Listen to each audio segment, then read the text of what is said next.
No treinamento de triatlon, fui percebendo meu ganho de performance e isso foi gerando um estalo na minha cabeça de passar para as pessoas a importância do treinamento guiado por um profissional, sabe? Então, antes de começar o esforço, é feito um eletro de repouso.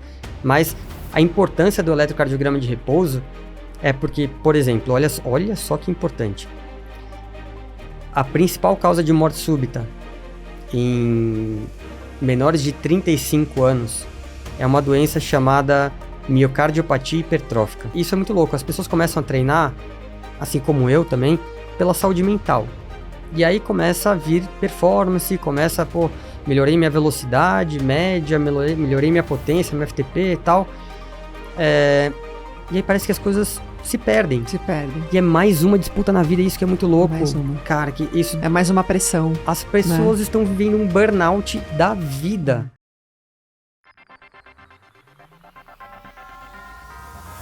Hoje o papo é direto e sem romantizar. A gente vai falar sobre performance, prevenção e o que o coração realmente aguenta quando o assunto é esporte de alto rendimento, amador ou profissional. Meu convidado é o Dr. Felipe Savioli, cardiologista, especialista em medicina esportiva e à frente do Instagram Cardio Esporte. Ele é conhecido por falar o que muitos evitam, especialmente quando o tema é doping, exames e o risco de empurrar o corpo além do limite. Muito bem-vindo. Muito obrigado. Tá bom assim? Tá, foi uma boa introdução. Foi boa, né? Foi bom. Doutor, me conta uma coisa. Você pedala?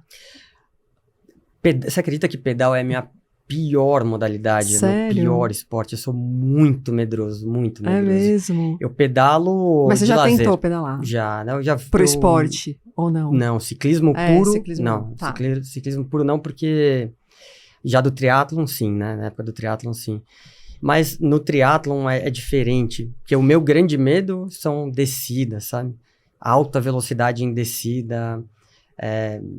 Eu sempre desci, sempre com a mão no freio no máximo, porque morria de medo de acidente. Então, assim, o ciclismo pra mim não é o meu melhor esporte. Mas você chegou a fazer triatlon, então? Sim, fiz. 2018, me aventurei ali em algumas provas, treinei, tive grandes ganhos, assim, de condicionamento, com algumas metodologias de treinamento. E naquela época também, inclusive no treinamento de triatlon, fui percebendo meu ganho de performance e isso foi gerando um estalo na minha cabeça de passar para as pessoas a importância de treinar e de respeitar o que o seu treinador, que é quem estudou, está prescrevendo, assim. Então, acho que na época do treinamento mais sistemático do triatlon, isso acendeu essa chama de querer passar para as pessoas a importância do treinamento guiado por um profissional, sabe? Legal. E nessa época que você fez triatlon, você já atuava como médico do esporte ou veio depois? Você falou, não, eu preciso focar mais nisso para poder orientar mais as pessoas. Já, eu tô formado, assim, terminei todas as minhas formações, né? Como médico, a gente tem 6 anos de medicina, 2 anos de clínica médica, 2 anos de cardiologia, 1 ano de cardiologia do exercício, mestrado e o que mais. Mas quando eu terminei a cardiologia, o chefe, na verdade, da cardiologia da Escola Paulista de Medicina, que já está em outro andar, ele me convidou para assumir como preceptor, que é ensinando os residentes ali, as pessoas que estão aprendendo, né, sobre medicina esportiva ali na Unifesp, para ficar no setor de cardiologia do exercício. E ali até então eu só corri, isso foi 2017, 16 ou 17 por aí. Até ali eu só corria e fazia um esporte mais pra mente, sabe? Pra cabeça. Mas ali muitos dos alunos que hoje são médicos famosos até aqui no triatlon, na corrida, em outros, no crossfit, já praticavam muita atividade física, muito esporte, e aí eles acabaram me levando para essa corrente aí do bem, sabe? Legal. E quais são as principais adaptações cardiológicas que um atleta passa quando ele começa a pensar, independente de ser profissional ou amador, a pensar em performance, pensar em rendimento? Boa. Como que o coração responde a tudo isso? Como que ele funciona? Boa, vamos começar a brincadeira agora. Então, Gi, isso é muito legal. Muito legal. E eu vim pensando isso, porque eu sempre fico pensando em alguma coisa, assim, mas, putz, é muito legal porque... eu quero tentar explicar isso pra você, pra todo mundo que tá assistindo, vendo. Olha que legal, cara. O nosso coração em repouso, nosso corpo, né, em repouso, ele tem uma demanda energética X. Né? A gente tem uma demanda energética baixa. Quando a gente vai fazer uma prova, ou um treino, ou um treino de baixa ou de alta intensidade, essa demanda energética aumenta. E a demanda de sangue também aumenta. Para os músculos que estão... Sendo usados ali. Beleza. Nem vou me ater a falar quais são os músculos, porque depois vai vir um monte de gente falar, você tá falando besteira, tá falando isso. Eu também não manjo disso, mas beleza. Então imagina uma prova de ciclismo contra relógio, tá fazendo força aqui, tem um maluco ali e tal. Força.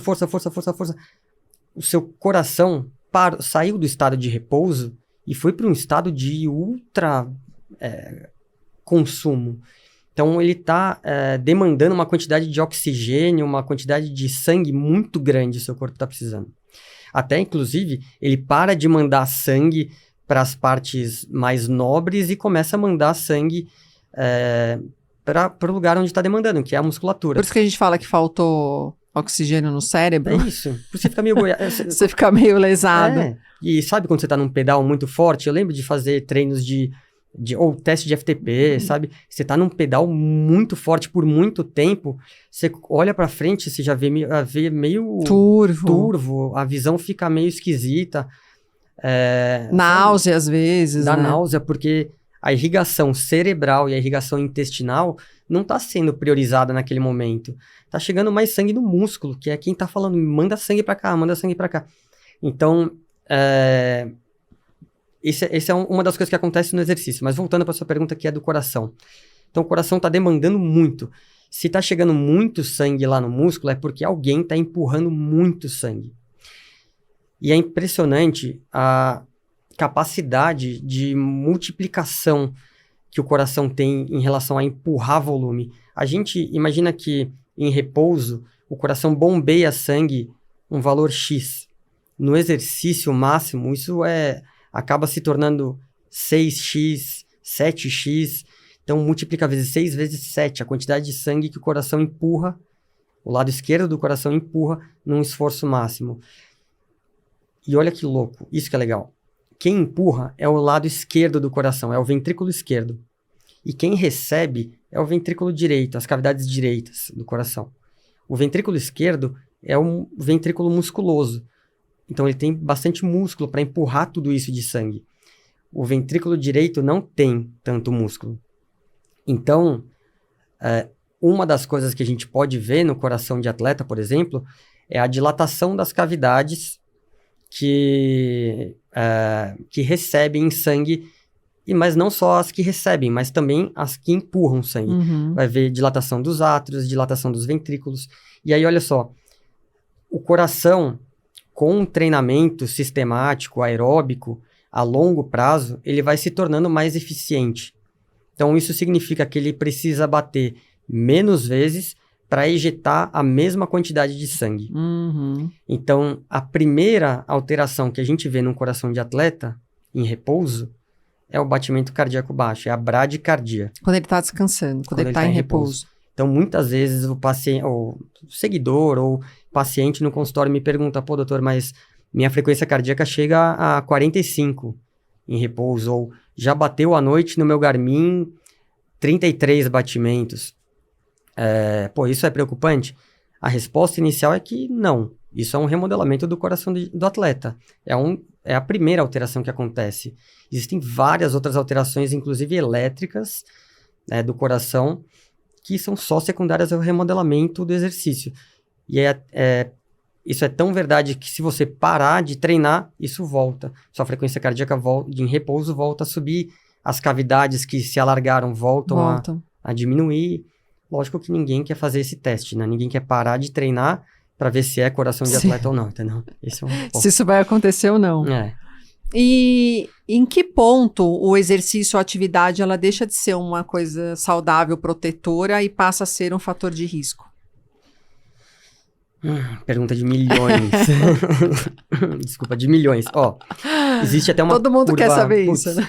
Cara, existe uma curva em J invertido, em U, que é assim, o sedentário, obviamente, ele não pratica nenhuma atividade física, então ele não colhe nenhum benefício do exercício, ele tem um risco de mortalidade, de doenças cardiovasculares, de diabetes, de hipertensão, de câncer, maior do que quem está fazendo algum nível de atividade física. Certo. A gente sabe que com o passar dessa escala, quanto mais quantidade e mais intensidade de exercício você fizer, o coração começa a sofrer, não só o coração, mas vamos falar do coração, começa a sofrer esse remodelamento. Uhum. Ele começa a sofrer efeitos que podem ser, a longo prazo, prejudiciais, entre aspas, para a sua saúde. Por quê? Por exemplo, como a gente estava falando, esse alargamento das cavidades atriais, por exemplo, o aumento da dimensão, do volume dos átrios, que pode ser secundário ao exercício físico, ele pode ser um gatilho no futuro, pode ser um substrato, ele pode ser um motivo para facilitar o surgimento de algumas arritmias. Certo. Como, por exemplo, a fibrilação atrial, que é a principal arritmia causadora de AVC. Então, aqui no Brasil, a gente vê mais ex-jogadores de futebol. Então, o Muricy Ramalho, o Renato Gaúcho, são ex-atletas que tiveram essa arritmia. Mas existem, assim, inúmeros atletas que tiveram essa arritmia, que têm essa arritmia e que convivem com ela numa boa, sem o menor problema. Não é uma arritmia que leva a risco de morte, mas aumenta o risco de você ter um AVC, se não for identificado isso precocemente. Então, esse é um dos pontos em que o exercício, a gente já começa a olhar para o exercício e falar, poxa, será que eu exagerei? Será que eu passei da linha onde o benefício terminou e agora está vindo os malefícios? E muitas vezes não é uma coisa que a gente vê de imediato. Isso. É o que você está falando, Exato. que é ao longo do tempo, né? Porque, por exemplo, a gente estava falando antes de começar a gravar, que eu falei que em algum ano, que eu sempre faço acompanhamento de eco, eletro, eu fui identificada com um coração de atleta, que é o aumento do volume do átrio. E aí depois vários exames, não é, a gente viu que não é. E eu nunca tive nenhuma arritmia durante esforço e nem repouso. Porém, o último exame que eu fiz deu um soprinho, que a médica falou, você tá com um soprinho. Ela falou, mas isso é normal, não tem nada, por conta da idade e tal. Eu fico pensando, será que a quantidade de atividade física, exercício, contribui também para tudo isso, né? E já emendando outra pergunta.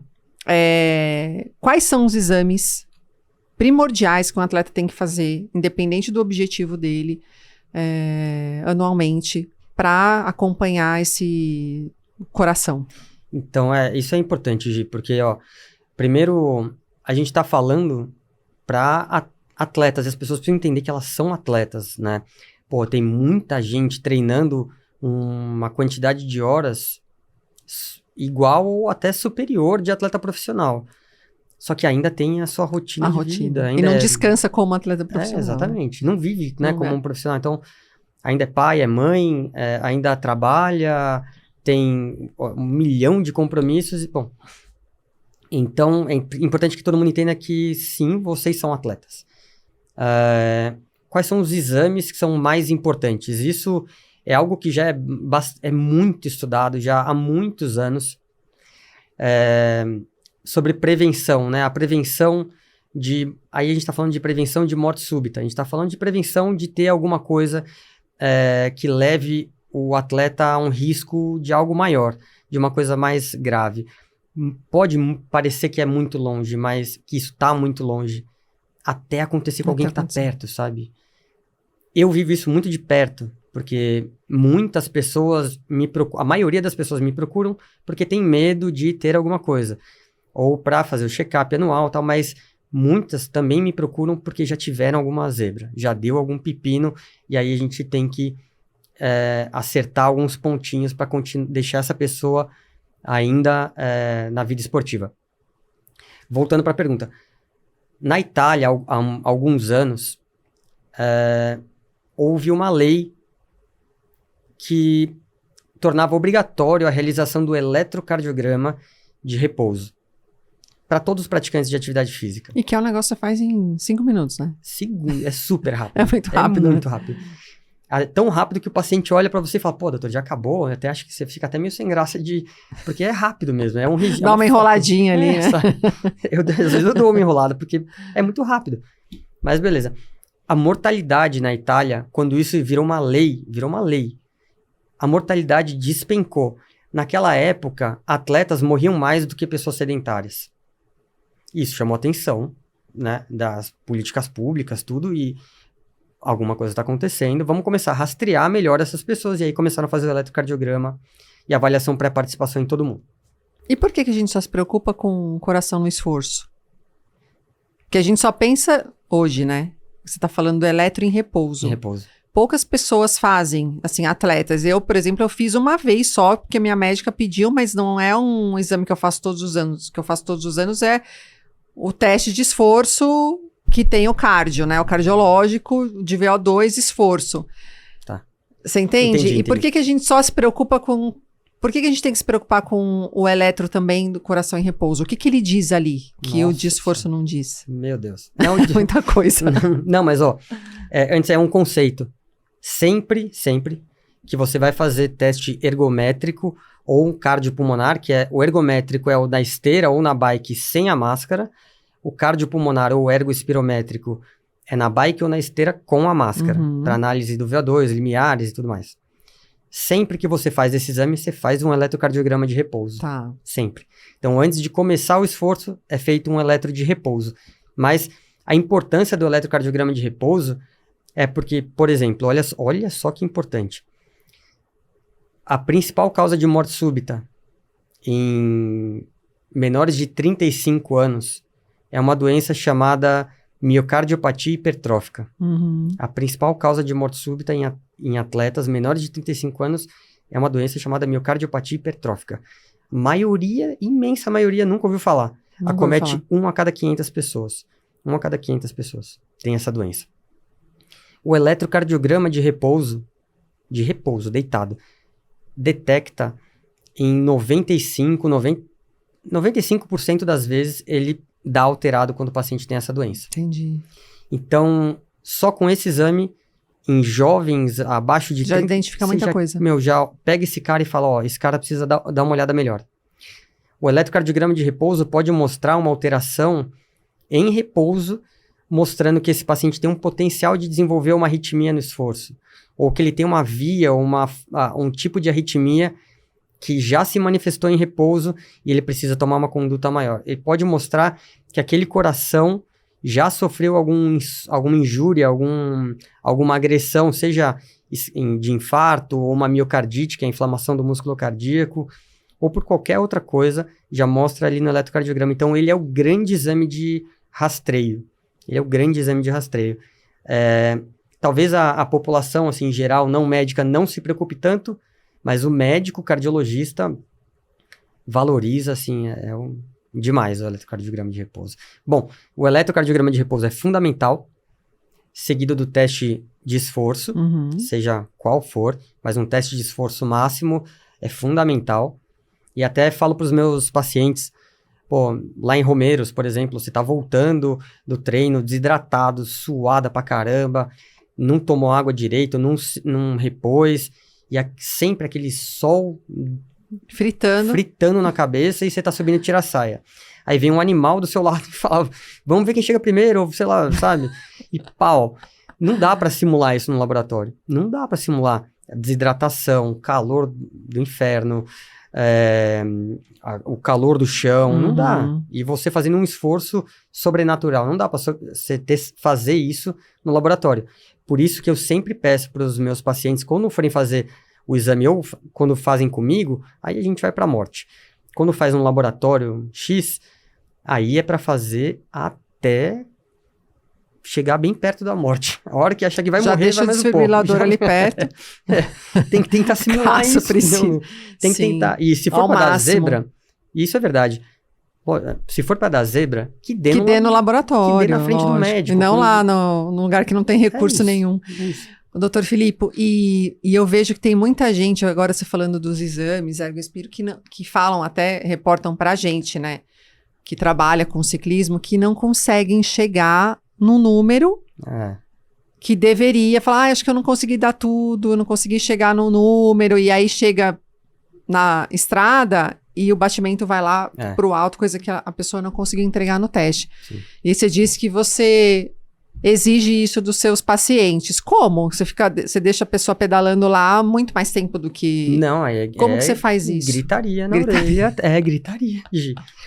É incentivando o atleta. Então, uma das coisas é quando o atleta gosta de, pô, eu quero escutar uma música e tal, beleza, vamos Põe a colocar música. AC/DC no talo e coloco super alto. Que legal. E vamos, e força, e grito mesmo, pra incentivar. E o cara fala, meu, não aguento mais. Não, a gente vai terminar esse minuto, vai conseguir. Às vezes, sabe, putz, é que eu vejo muito isso no dia a dia. Então, o paciente fala, não aguento mais, agora vou morrer. Calma, falta só 30 segundos, aguenta. Ele aguenta mais 30 segundos. Aí vai virar mais um pouco, você aguenta mais um pouco, vai aumentar mais 1 km por hora. Vamos. E ele vai mais um pouquinho. Aí você Então, vai vendo... Você tem que forçar o atleta, sabe? Você tem que incentivar o atleta, senão... Se ele falar parou, pode ser que realmente não chegue no... Sim. E a gente consegue ver, né, online ali durante o exame, se metabolicamente o atleta consegue entregar mais Ou não. Ou não. Consigo dizer se o exame dele foi máximo mesmo ou não, sabe? Entendi.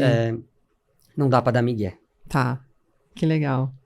E um dia eu vi um post seu, Ai, meu Deus. que eu sou sua seguidora, e eu adoro seus posts, apesar de alguns serem muito polêmicos. Às vezes eu fico com vergonha alheia. Eu falo, ai meu Deus, a pessoa que recebeu isso deve estar com uma vergonha. E eu vi um que você fala do comportamento do batimento em relação à potência. Não sei se você lembra desse. Que às vezes é possível o atleta, analisando o próprio treino dele, ou o próprio treinador analisando o treino dele, perceber se teve alguma variação cardíaca naquele esforço no próprio Training Peaks. Eu achei isso muito interessante. Puta, isso fui eu. Então, aconteceu com você? Foi comigo. Você jura? Porque a sua potência estava assim, daqui a pouco o batimento não estava combinando com a... Descompassado. Totalmente. Nossa, isso foi comigo. Isso aconteceu comigo. Esse gráfico era seu, então, que você postou lá. Que legal, conta. Eu, em 2020 foi a pandemia, né? Em 2020, Gi, eu tava em casa, no rolo, fazendo um treino de Big Gear.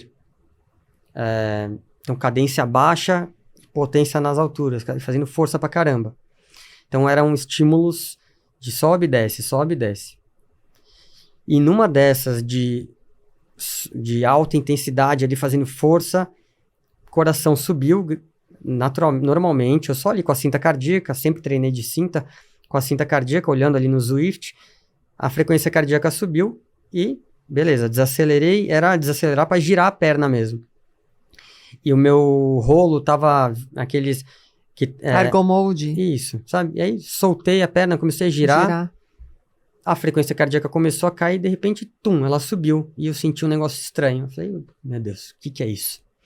Então, a potência caiu. Esse cardiologista é isso, né? Potência caiu, cadência tava girando, a potência caiu e a frequência cardíaca subiu. Eu falei, ué, o que é isso? Aí, de repente, eu vendo ali, a frequência cardíaca voltou pro normal. Aí tinha mais estímulos, eu fiz mais e senti de novo. Uma dor. Não, a palpitação. Batia o coração de uma forma irregular, assim, e rápida. Falei, ué, o que tá acontecendo? Subi, peguei, eu moro numa casa, subi, peguei o meu eletrocardiograma, monitorei, coloquei aqui e tal. Chamei minha esposa, falei, eu tô tendo alguma arritmia, quero ver o que é. Que eu queria saber na hora, isso é ventricular ou é atrial, né? Isso pode ser, tem um potencial de ser maligno ou isso é do bem. Então, testei, fiz de novo um novo estímulo, a potência subiu, a frequência cardíaca subiu, a potência desceu e a frequência cardíaca desceu e subiu de novo. E a hora que subiu com o eletrocardiograma ali, eu consegui registrar, estava tendo uma arritmia supraventricular. Então, isso é o quê? É benigno? É benigno, Tá a bom. arritmia nos átrios, não do ventrículo, nos átrios. E aí eu consegui identificar isso, conversei com os amigos arritmologistas, tudo, marquei, tive que fazer uma ablação por conta disso. Entendi. Então, esse assunto é muito importante para as pessoas não deixarem de valorizar e sempre ficar cruzando dados, sabe? Minha frequência cardíaca subiu muito aqui. Aí você vai ver a elevação, sabe, o cara estava subindo uma montanha. Uhum. Tudo bem. Mas eu estava no plano, mantendo a velocidade, mantendo a potência e ter um pico. Um pico. Calma, não significa que isso é uma arritmia, porque a gente está falando para um monte de gente hoje, não significa que é uma arritmia. Inclusive, a primeira hipótese é que não seja uma arritmia. A primeira hipótese é que isso seja... Até um problema da fita. Problema da fita. Pode ser que seja. Aí, galera, usem fita, cinta cardíaca. O relógio, só o relógio, né? Ele usa uma técnica que chama fotopletismografia. Sabe as luzinhas, as verdinhas ali? Sei, que fica piscando. Essa luzinha, ela fica pegando o pulso, o fluxo de sangue passando. Então, o sangue passa, ela capta. E aí, cada passagem de fluxo sanguíneo ali, ela capta a luz que volta e computa como um batimento cardíaco. Quando você tá na bike, na speed, menos, mas, sei lá, dá uma trepidada. Não tem tanta, mas tem. Isso, dá uma trepidada ali. E isso interfere na leitura dessa fotopletismografia. Se você deixar solto demais, ele vai bater demais. Se você deixar apertado demais, você restringe a passagem de fluxo sanguíneo e também limita a capacidade de leitura. Os relógios mais modernos até tem umas outras luzinhas ali para tentar limpar mais essa análise, sabe? Do que é batida física e do que é pulso de sangue mesmo, né? Fluxo de sangue. Mas ainda assim não é preciso. Então a fita do peito é mais precisa mesmo. Muito. É que a outra... Aí é condução elétrica mesmo. Aí é outra técnica. Tá ali perto também, né? Isso, exato. E aí, tem muita gente que também, quando começa a treinar com potência, fala, então eu vou deixar a fita de lado. Acontece muito. A gente orienta que não, que a pessoa tem que continuar usando os dois. É isso aí. Tanto a fita como a potência. É isso. Né? Mas justamente por isso, para você confrontar os dados, né? Cara, e sabe, eu já fui um fã de métricas, mas hoje em dia já não sou tão mais fã de métricas, mas de 1000 métricas, sabe? Meu sono, meu isso, meu que... Calma. Mas, você vai treinar, você tá treinando para alguma prova, tal, é importante ter essas métricas. A cinta cardíaca, isso é indispensável. Cruzar dados, senão você fica só com, sei lá, velocidade, só com as coisas que você tem ali da bike, que é velocidade e potência. E não tem nada sua seu. Mesmo, O seu é percepção de esforço, que é importante também. Ou agora, antes eu sempre pedalava a, sei lá, 35 km por hora e me sentia confortável. Agora eu pedalo a 35 km por hora e tô super ofegante. Tem alguma coisa errada acontecendo. A percepção de esforço, ela é muito importante nesse cenário também, de prevenção, de entender se tem alguma coisa acontecendo ou não. Mas não é toda arritmia, isso é importante, cara. Não é toda arritmia que manifesta clinicamente, que o paciente tem sintoma, entendeu? Tipo, você pode estar com uma arritmia e não sentir nada. Não sentir. E só o exame vai dizer. Cara, tem uma paciente minha... Bom, eu já vou querer, porque a hora que eu falei do meu soprinho, você já olhou com uma cara assim, tipo, vamos ver. Não, é outra coisa. Eu já vou mostrar meu exame aqui pra você depois. Tem uma paciente minha, Gi, que ela tinha 55% dos batimentos cardíacos dela, 55% dos batimentos cardíacos eram fora do ritmo normal, eram arritmias. Ela sempre foi assim. A vida dela sempre foi assim.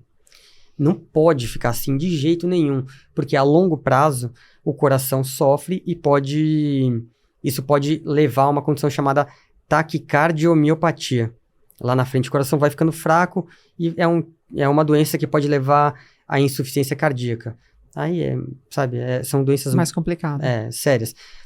Essa menina fez uma ablação para queimar o curto-circuito que estava gerando essas arritmias.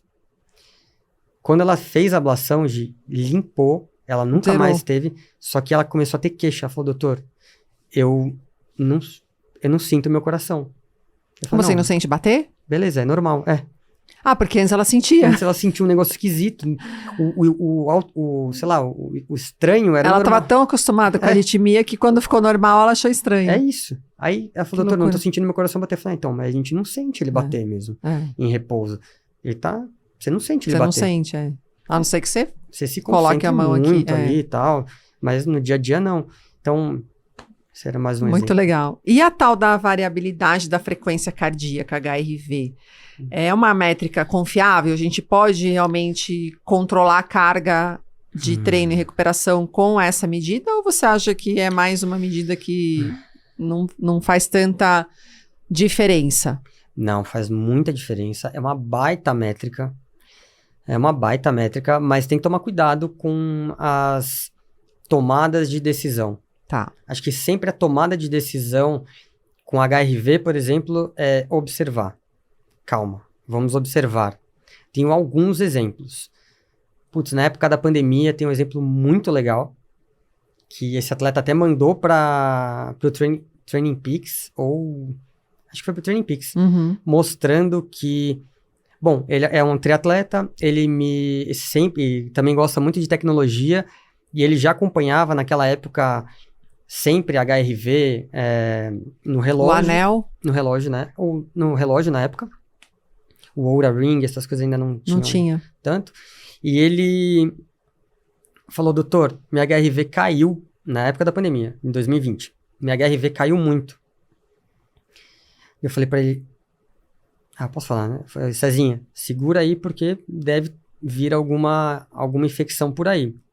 Aí deu uns 2 dias, 48 horas. Ficou doente. Pum, começou sintomas gripais. Testou Covid. Pô, doutor, você é bruxo. Você é bruxo. Não, cara, isso é a interpretação do negócio, fisiológica mesmo.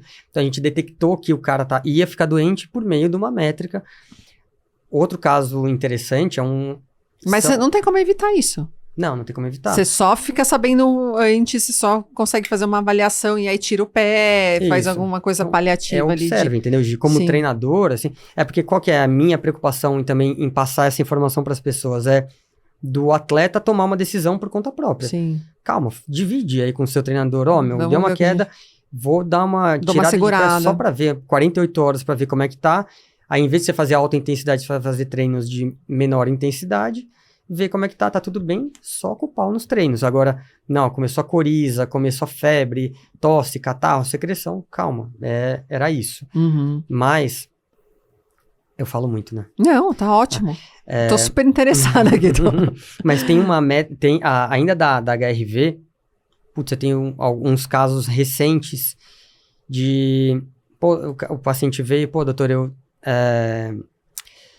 acompanho a HRV, e a minha variabilidade caiu, e ao mesmo tempo que ela caiu, a minha percepção de esforço no pedal, eu tô ficando mais cansado, eu tô ficando mais ofegante para uma velocidade, um ritmo ali, uma potência que não é comum. Que não era comum. Para ele. Só que isso já vem se sustentando há bastante tempo. Quando é uma infecção viral, uma coisa aguda, a HRV cai, e em pouco tempo ela volta. Assim como você recupera em 5 dias, normaliza, a HRV também normaliza. Então ela faz um V. Nesse caso, ela ficou mais permanente. E ficou. E aí o que chamou a atenção desse rapaz foi que a HRV dele estava baixa por meses. Ficou 1 mês baixa. Que aí foi o quê? Overreaching? Aí... conte. Pô, então me conta aí, tal, o que está acontecendo na consulta aí, cara, eu sempre deixo o paciente falar muito, porque isso é uma coisa que eu aprendi, um bom médico tem que... Escutar, cara, não, eu vou ficar falando, o cara veio passar em consulta, é ele que quer falar, né? E aí começa a falar, começa a entender, então, HRV caiu, performance caiu, ele pedalava 30 por hora e agora...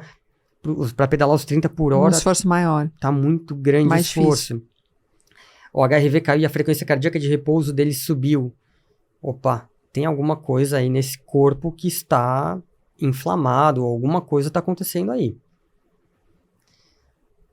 Eletrocardiograma de repouso, extrasístoles ventriculares, que é um batimento fora do ritmo normal de origem ali dos ventrículos do coração. Ressonância magnética, miocardite. Hum. Então, nesse caso, a importância dele ter essa métrica foi muito, muito crucial, porque eu pude pensar em miocardite por conta disso, Uhum. e a miocardite também é uma das principais causas de morte súbita no esporte. O coração está inflamado. O coração está inflamado. Miocardite, IT, é inflamação, e é a inflamação do miocárdio. Uhum. E isso acontece como? Como a pessoa adquire uma miocardite? Pode ser, como dizem, pós-Covid. Isso. No caso dele foi provavelmente. A principal causa de miocardite é viral. Tá. Então, existem vários vírus que causam Covid. Covid é um deles, influenza, parvovírus, Coxsackie A, Coxsackie B, aquele vírus da síndrome mão-pé-boca das crianças, sabe? Você tem filhos? Tenho uma filha. Já teve mão-pé-boca? Não. A minha também não, graças a Deus. Graças a Deus. Tô pensando. Mas você ia saber. Não bolha teve. na mão, bolha no pé, na não. boca, tá? Não come. Bom, esse é um dos principais vírus causadores de miocardite. E o sintoma não existe. O sintoma é esse, de estar mais cansado, ou existe algum sintoma que a pessoa pode, opa, deixa eu prestar atenção aqui. É muito amplo a gama de sintomas. Tem muitas coisas. Então, mas assim, o paciente ele pode evoluir tanto para insuficiência cardíaca, então o coração dilata e a potência do coração cai. Então, eu vou subir um lance de escada que eu subia tranquilamente, 4 lances. Chega morrendo lá em cima. Não subo mais, eu subo um lance e paro, respiro, subo mais um, paro, respiro. Então, um cansaço desproporcional. Palpitação, que é a batedeira, né, batedeira no peito, batidas irregulares no peito, desmaio, síncope, perda da consciência. Tô pensando aqui, porque eu sou tão noiada com essas coisas de doença que você tá falando, eu já tô aqui, será que eu tenho isso? Não, imagina. Tá louca. Não. Mas isso é muito Será louco. que eu subi a escada e ficou ofegante, né? Não, mas todo mundo. Não, pô, sei lá, comi demais, subi a escada, tô lá, cansado. Mas se manifesta assim, mas também se manifesta, sei lá, minha frequência cardíaca tá mais alta pra fazer as coisas. Teve Durante o dia até, Durante né? o dia, isso, no dia a dia. No dia a dia. E no dia a dia. Mas o legal, o importante, uma coisa que não é só coisa ruim também, mas, pô, a miocardite, ela tem começo, meio e fim. Tem tratamento. Tem tratamento. Ela, na maioria das vezes, ela se resolve sozinha. Sozinha, você não precisa fazer nada, nada. Quando a gente tá falando de atleta, a miocardite, né, a inflamação do músculo do coração, pode levar a uma cicatriz ali. Essa cicatriz é um problema. Tá. Essa cicatriz, ela não passa a eletricidade adequadamente, pode causar um curto-circuito ali no coração, e aí causar uma arritmia maligna e morte súbita. Então, mesmo nesses casos em que tem cicatriz no coração, a gente consegue fazer a ablação, então queimar, isolar eletricamente essa área onde tem a cicatriz e colocar o paciente de volta pro esporte. Entendi. Tá vindo uma história muito boa na minha cabeça. Conta, adoro histórias boas. Posso contar? Pode. Posso? A pessoa vai reconhecer, porque essa história não tem como não reconhecer. Ela é excelente, assim, é um aprendizado toda vez. A gente acompanha dessa condição há uns 4 anos. E é um aprendizado toda vez, porque é uma pessoa que não tira o sorriso do rosto, 24 horas por dia dando risada, não dando risada, mas feliz, alegre, com energia lá em cima. E o que ela passou, né? O que essa mulher passou hoje, não é brincadeira, cara. Pra você ter noção, ela, entre aspas, morreu 10 vezes. Sério. O marido dela, quando eu falo isso, ela chora que nem um bebê. E eu também fico emocionado, porque ela não era minha paciente, mas o marido dela era minha paciente. Morreu 10 vezes num período, no mesmo, ou em períodos diferentes? Em dias diferentes. Em dias diferentes. Olha só, vou tentar ser breve, ó. Ela tava passeando com os cachorros e me ligou e falou, olha, doutor, tudo bem e tal? Eu tô com minha frequência cardíaca tá aqui, eu tô passeando com os cachorros e minha frequência cardíaca tá em torno de 190. Tem alguma coisa errada aí. Tem certeza, tal? Não, eu tô vendo, tá, a frequência tá alta, tal. Por via das dúvidas, vai pro hospital. Eu conhecia ela como profissional, mas ela não era minha paciente, eu era médico do marido dela. E aí foi pro hospital e aí comecei a acompanhar ela ali, né? À distância, pelo telefone, que eu tava fazendo outras coisas, sei lá onde eu tava. Acho que até tava viajando. E ela me ligou, doutor, eu tô aqui e tal, o pessoal tá achando que é tal arritmia. Eu vi o eletrocardiograma, falei, a pessoa que tá aí te atendendo e que te avaliou é um grande amigo meu, assim, um cara maravilhoso, genial. Eu confio 100% nesse cara, beleza. Mas estão falando que eu vou ter que ir para uma ablação e tal. Beleza, vai para ablação. Ablação é um procedimento para fazer a cauterização, o isolamento elétrico dessa região que está disparando ali sem ninguém pedir. Tá disparando ali sozinho. Então ela foi pro procedimento e a hora que ela voltou, eu lembro dela como se fosse hoje, ela me ligando com a voz trêmula e falando, doutor, não era o que eles estavam pensando. E eles estão falando aqui de colocar um CDI. O que é CDI? Cardiodesfibrilador implantável. Sabe o desfibrilador? Que toda vez que a pessoa tem uma morte súbita. Uma morte súbita vai lá e dá um choque. Sabe o desfibrilador de filme? Que você coloca no peito, né? Aquele de filme, sabe? Sim. Que vai lá e dá um choque. Só que é dentro do coração. Só que dentro do coração. E a pessoa sente esse choque, né? Obviamente. Porque... é um coice no peito. Um coice no peito, dentro do seu coração. No primeiro momento, beleza, vai colocar um CDI, tudo bem e tal, paciência e tal, porque tinha suspeita de ser uma doença genética. Ou era uma miocardite ou era uma doença genética. Beleza. Ela colocou o CDI e foi viver a vida dela normal. Não caiu a ficha de que aquilo era um CDI, porque pra quem não entende muito bem, nunca viu aquilo acontecer, nunca viu tomar um choque, sabe? É só um aparelho ali e tal. Não vai acontecer nada, você sempre fica pensando positivo. Até que acontece. Até que acontece, cara. Ela tava subindo uma escada, numa trilha, acho que numa cachoeira, alguma coisa assim, e um coice no peito, mordeu a língua, sangue. Estavam no interior de São Paulo, sei lá onde eles estavam.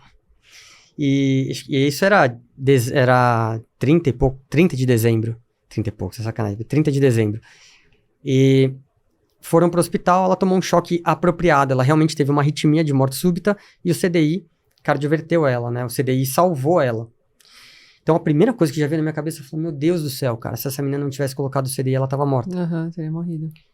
Só que isso aconteceu 10 vezes. 10 vezes. Cara, se acontece 10 vezes, você imagina, Gi, você sair na rua pra andar, pra ir até o mercado. Se qualquer estímulozinho, você pode dar uma zebra.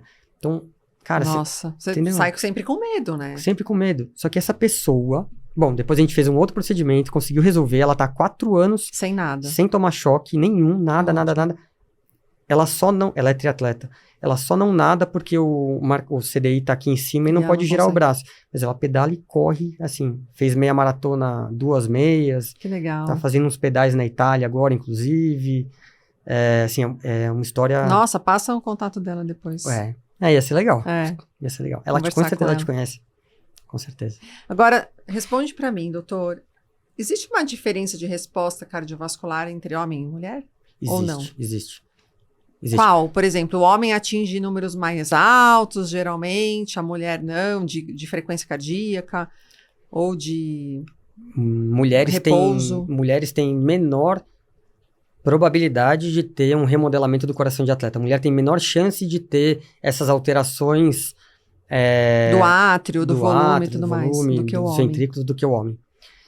Então a gente vê menos coração de atleta na mulher do que no homem. Tá. A frequência cardíaca da mulher tende a ser maior do que nos homens. Isso é muito frequente assim no consultório, muito frequente. A gente vê muito. A maioria das mulheres que passa comigo quando tem alguma queixa é porque a frequência cardíaca é alta. E aí, mulheres... Vai, dá o recado.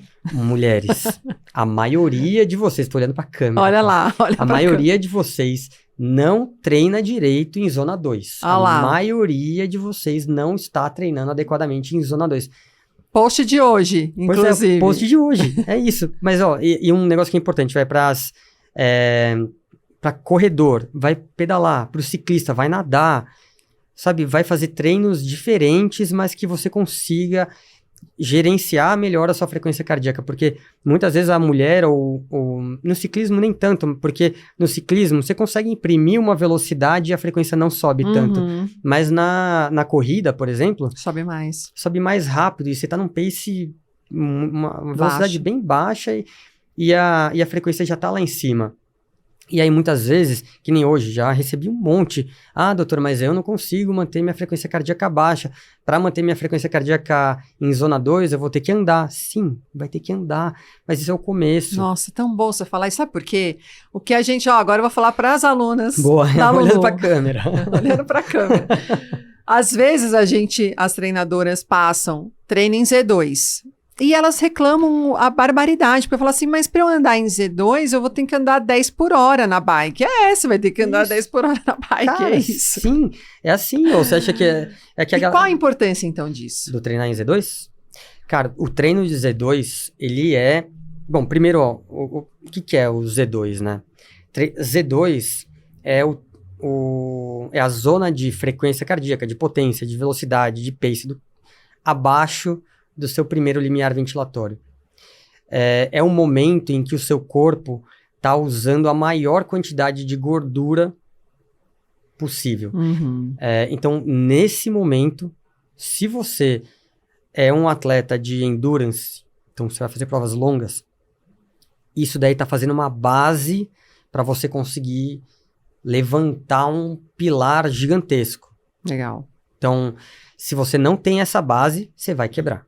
Vai quebrar. Porque você vai usar glicogênio, açúcar, glicose. Isso, o estoque acaba e você vai quebrar. Tem um limite, né? Tem um limite. Provas longas é muito comum no ciclismo. Você vê os caras, você chegou no quilômetro tal, já não tinha mais perna. Não tinha mais perna porque você não treina.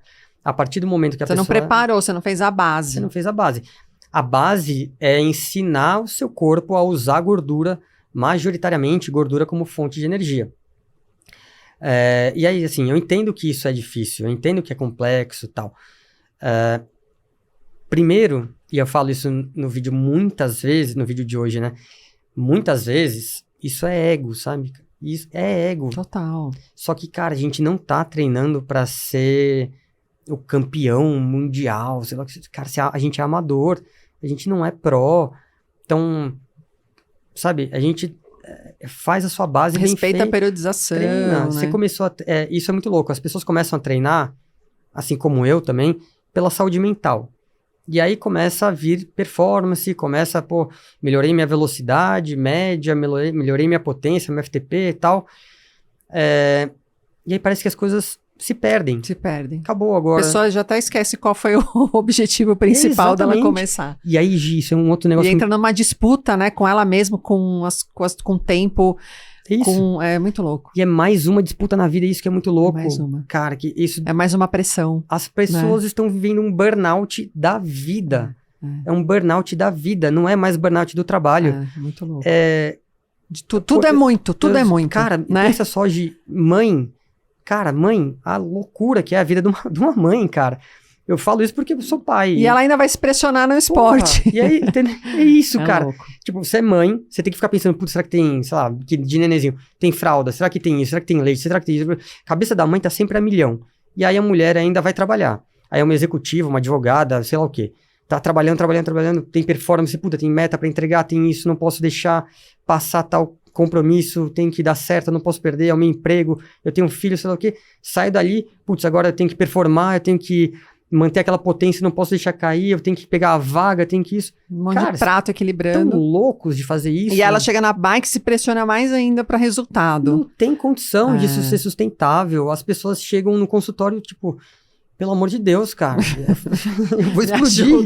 Aí não é o casamento, entendeu, Gi? Não é o casamento, não é o filho. Cara, teve uma mulher que veio falando, porque desde que eu tive filho, minha vida é isso. Meu filho, quando eu tive filho, minha vida, sabe, deu vontade de falar, cara, para, velho, não é o seu filho, meu, é você. É você. Para de ser besta, é você que tá fazendo besteira, você que tá escolhendo coisas. Você escolheu ter um filho. Agora já era, você é pai, você é mãe. Agora o resto, cara, você escolhe. Isso aqui você não escolhe mais. Escolhe o seu difícil, né? Não dá. Escolhe o seu difícil. Você quer treinar difícil o tempo inteiro, para de ser besta, vai fazer um longo, vai fazer um girado pra cabeça.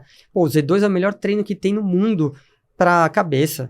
Pô, você vai lá pra Romeiros fazer um treino leve, girado com seus amigos, vendo natureza, vendo paisagem, curtindo o vento na cara. Toma um café depois. Toma um café, um pão de queijo maravilhoso, porra. Ai, muito bom. Doutor, vamos falar um pouco sobre doping. Ai.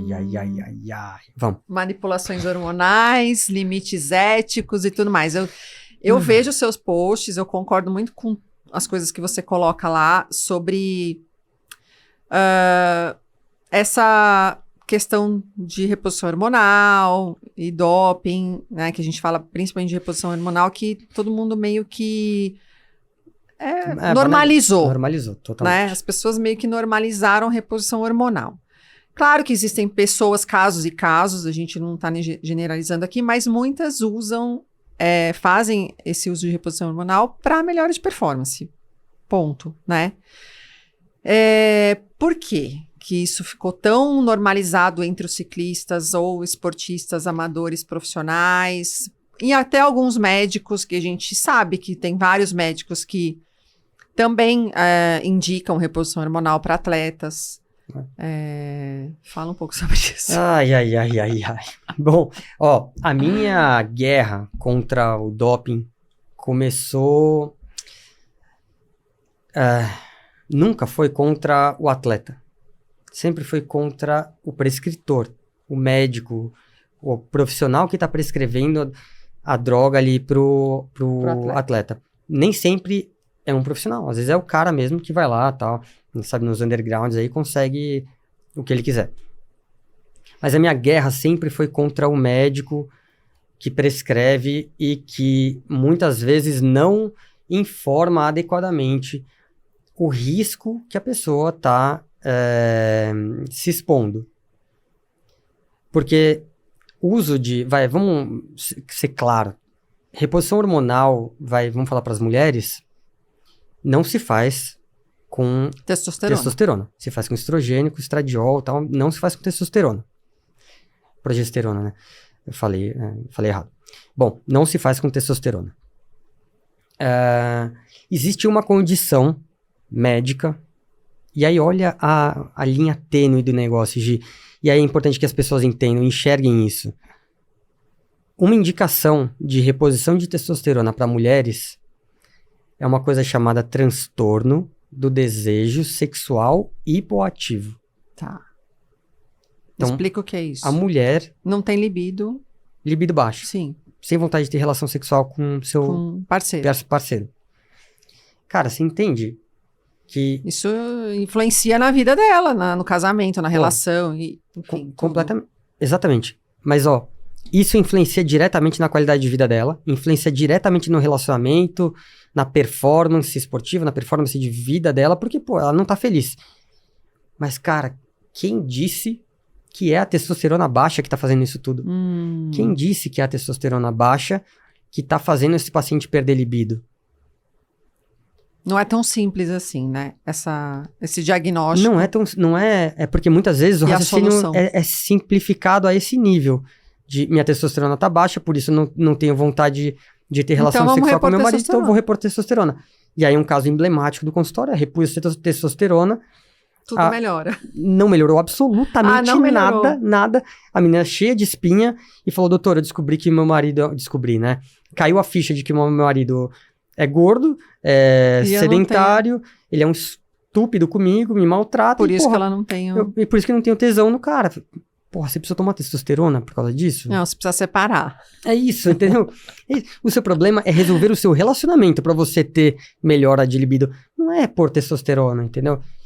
Muitas vezes as pessoas também vinculam testosterona e performance. Eu preciso ter uma testosterona alta pra ter performance. Não. O que eu mais ouço das mulheres, né, que eu converso, a maioria fala assim, a minha testosterona é baixa. Eu falo, nossa, que bom, porque eu sou mulher. Isso, meu Deus do céu. Aí a pessoa fala assim, mas a minha testosterona é 0, não sei o que. Eu falo, mas tudo bem. É isso. Não é a testosterona que faz a mulher andar, ser forte e performar, né? Então, acho que a gente esclarecer isso é importante, porque se a gente tivesse testosterona alta, a gente seria homem, não seria mulher. Exato. Não é isso? Exatamente isso. Eu tenho casos de, por exemplo... exemplo... não existe nenhuma condição em que a mulher justifique, de fato, uma reposição com testosterona. Não.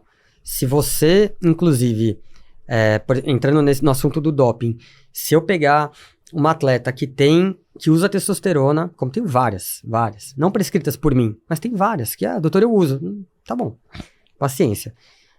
Até fui questionado sobre, doutor, mas e aí, você não denuncia essas pessoas? Porque, teoricamente, eu deveria denunciar quem... teoricamente, sim, mas eu sou médico e antes de qualquer coisa, a gente tá num sigilo aqui, né? Eu tenho respeito pelas pessoas que estão na minha frente e se vulnerabilizando e entregando todas as suas fraquezas pra mim, e eu não posso sair denunciando. Porque qualquer pessoa pode denunciar no doping e tudo mais. Beleza. Então, se eu pego uma paciente dessa e ela fala, putz, mas eu vou competir o LETAP e eu vou ser testado no LETAP. Queria fazer a UT. A UT é a autorização para uso terapêutico.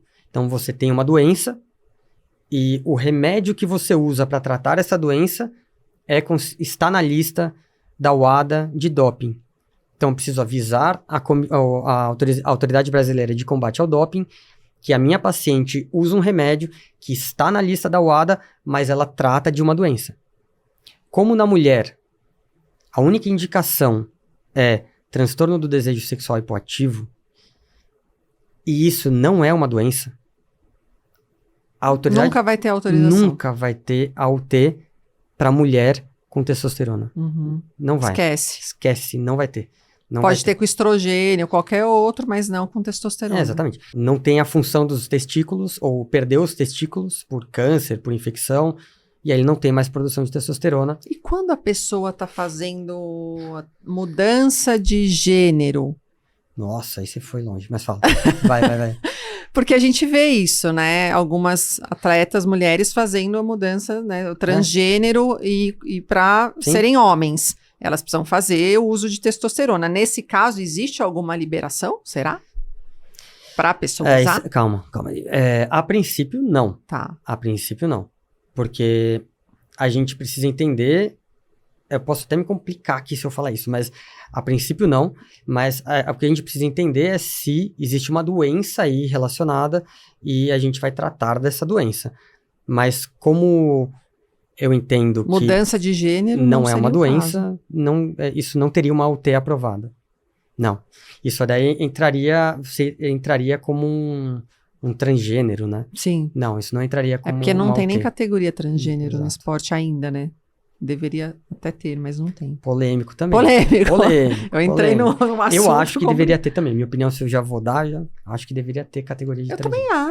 Eu também acho, por que não, né? Tem e-bike, tem por idade, categoria, por que não pode ter transgênero, né? Eu acho válido. Pô, querendo ou não, olha, eu queria me enfiar em furada, mas um homem, né, uma pessoa XY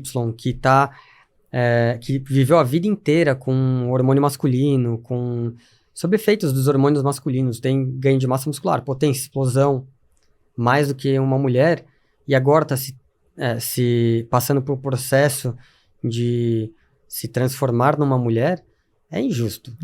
No meu ponto de vista, com todo respeito a todo mundo. A gente tá falando de fisiologia, né? Das questões fisiológicas, biológicas, e realmente é uma desvantagem, né? Isso acaba sendo injusto porque a mulher nunca passou por esse efeito anabólico assim, da testosterona. Sim. Alguma coisa que eu não perguntei? Que eu quero te fazer uma última pergunta. Ai, meu Deus. Você fala, não, isso eu tenho que falar, eu vim pensando nisso, e a Gisele não perguntou. A gente falou bastante, né? Falamos muita coisa. Doutor Filipe, se você pudesse dar um conselho único para quem já pedala ou faz esporte há anos e quer continuar pedalando e fazendo esporte até os 80 anos, qual seria esse conselho? Um conselho? Tá bom, pode ser mais de um. Então, mas o principal, né? Talvez. Você... Pega leve. Não. Calma, se você já treina, bike, se você já treina corrida, se você já treina triatlon, treina natação, o único conselho que eu tenho para te dar para é faça musculação. Maravilhoso! É o único conselho que eu tenho para te dar, porque você já tá fazendo muita coisa.